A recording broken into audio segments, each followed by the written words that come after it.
Fresh and Fit discussed Pearl Davis and her call to stop women voting. Let's hit it. Alpha Male Tim with let's shift a little bit. Alpha Male Fresh and Fit or whatever into the more political space, because you mentioned feminism. Yeah. So I definitely want to talk about that in the bigger picture, where we're at with that.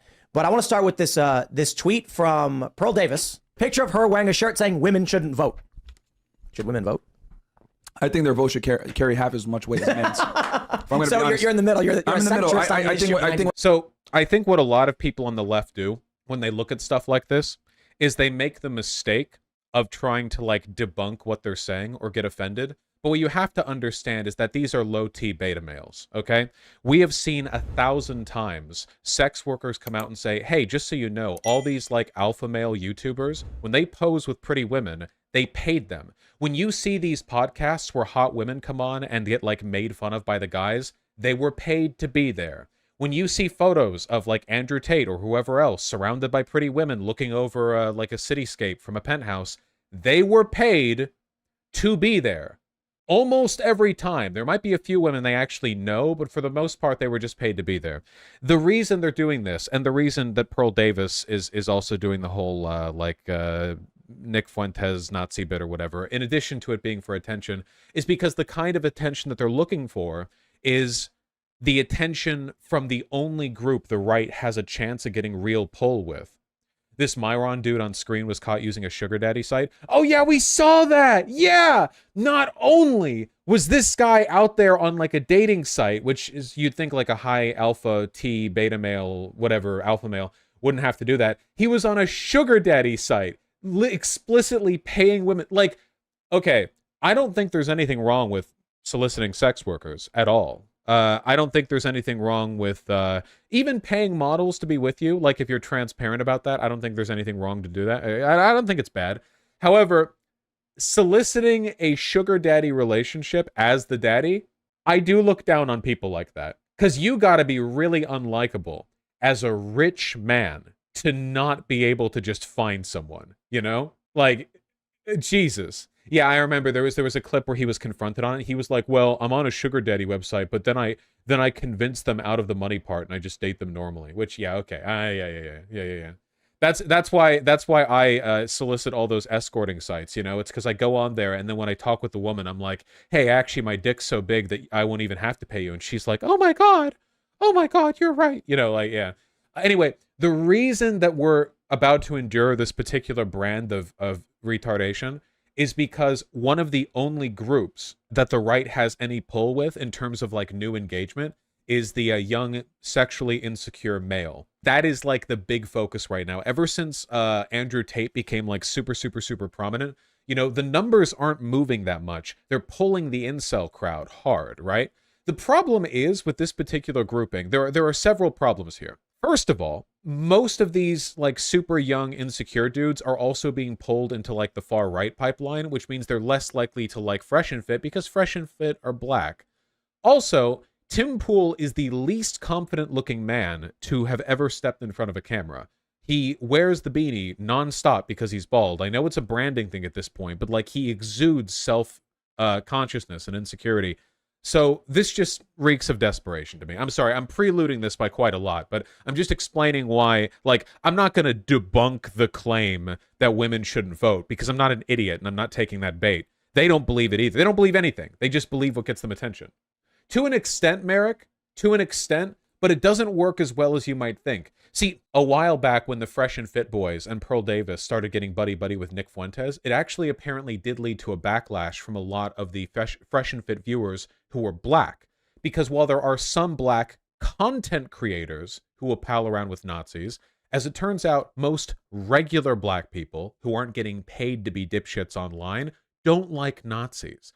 So there was backlash there, but the problem is once you're in a backlash spiral, you have to keep going down that road. Imagine being Fresh and Fit and being so desperate for attention that you're like paying women to come on and see hi with Nick Fuentes, but then you get backlash. How do you walk that back? Real question. Like, how do you go, oh, sorry, I took that too far. You know, I've alienated some of my POC audience. Let's walk it back.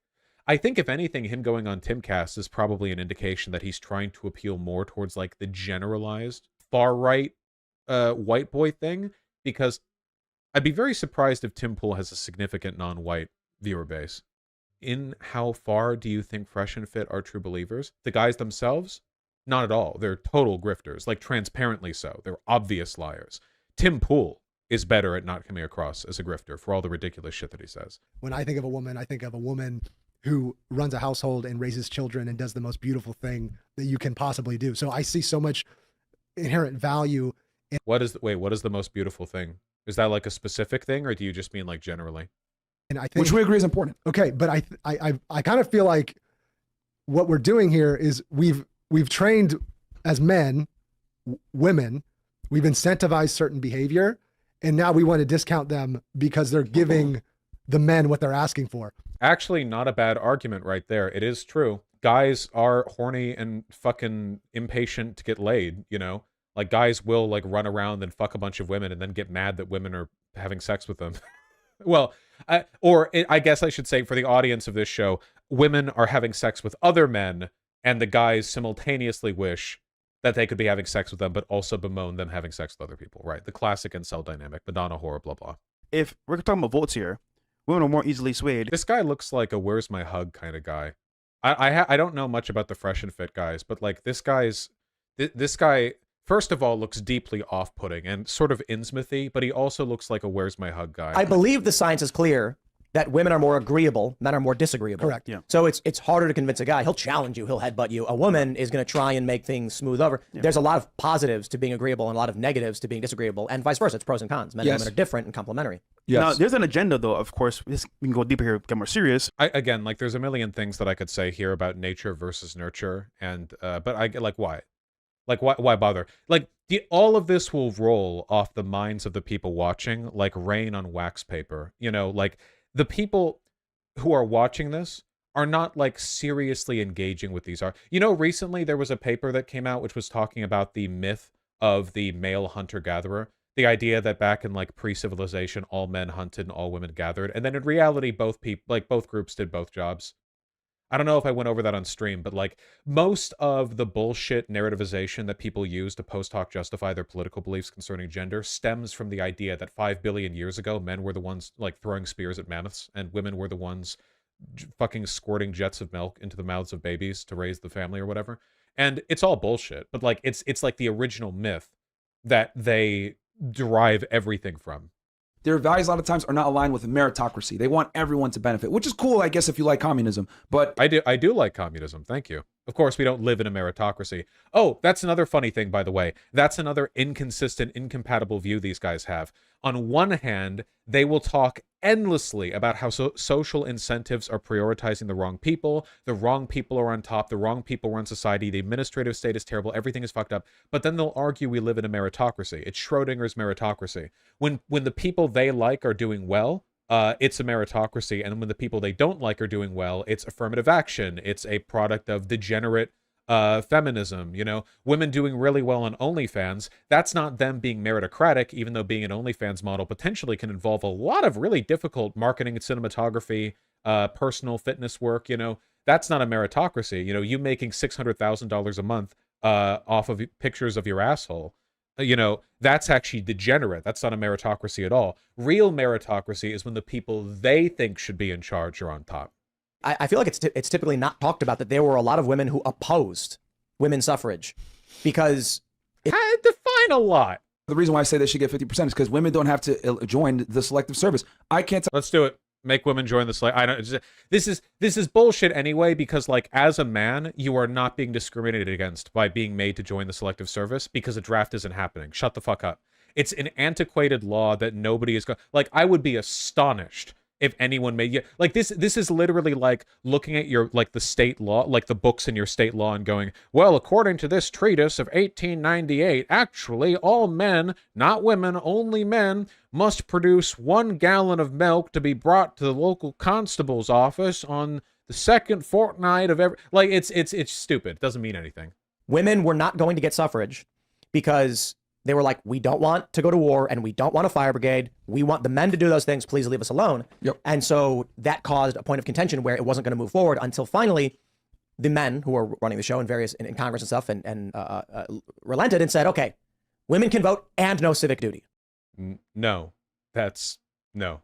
He just said women's suffrage happened against the consent of women. See, all the women stood up and said, we don't want the vote. So again, I want you to think, so obviously this is completely retarded and pathetic, but I want you to think of this in the context of like who they're trying to appeal to. What kind of audience do you think you need to be speaking to in order to sincerely argue against women voting?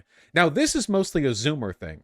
Even like older Republicans, I'd say like Republicans in their 30s, 40s, 50s, like an older, they aren't like advocates for the revocation of women's suffrage. That's not like a general GOP talking point. This is a talking point which is a product of a very specific group of usually far-right young men, mostly because they resent women and want to punish them. These are all like little weak neck, little baby-wristed high school boys who are mad that their crush is getting railed nightly by Tyrone or whatever, and they're taking it out, you know, on women by being unironic anti-women's suffrage advocates.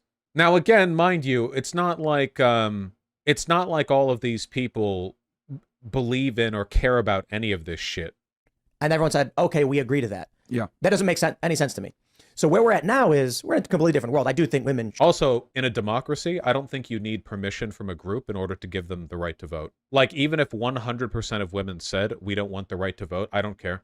It's a democracy. That's the rule of the land. If you want to, you can not vote after we give you the vote.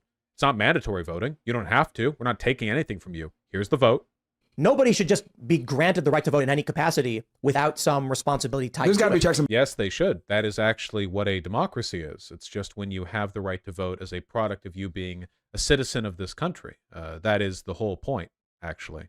All right, well, that was about as stupid as I expected. It is kind of fun seeing all these far-right figures circle the drain, you know? Like, total nonsense.